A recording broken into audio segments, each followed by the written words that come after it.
going to say one final thing before we call it quits on this project. These gate hinges here, they're easy to make. There's nothing real special about them.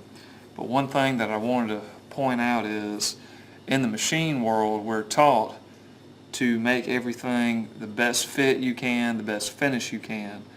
And in this case, that is not true. You don't want that.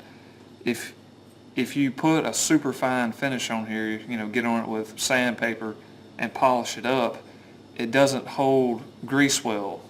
It doesn't lock into the pores of the steel. So you want kind of a rough finish on it. I mean, it don't need to be terrible, but it doesn't need to be real pretty. And the other thing is fit wise, you want them to be a loose fit. I don't know if you can see the slack in it. I mean, it's not much. It's only about probably, yeah, you can see it. It's probably a good 7/8 thousandths, somewhere around there, maybe 5. But it's not a lot. But you don't want it to be perfect. You don't want it, when you slip it up in there and you pull it apart, it pops. You want it to be loose. And there's a good reason for this, is when you weld it, all this metal is going to expand and contract, and it's going to bind. So you may put a gate up, or you may be putting a hinge on a barbecue or something like that, and you notice that it's every time you raise it, it'll get to a certain point and just stop.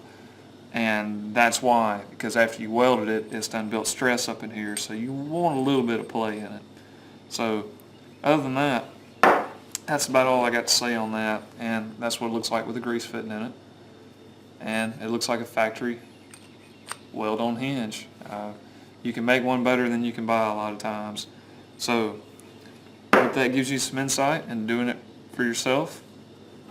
Go out and make you some. And once again, from Classic Work, y'all take care, and I'll see you next time.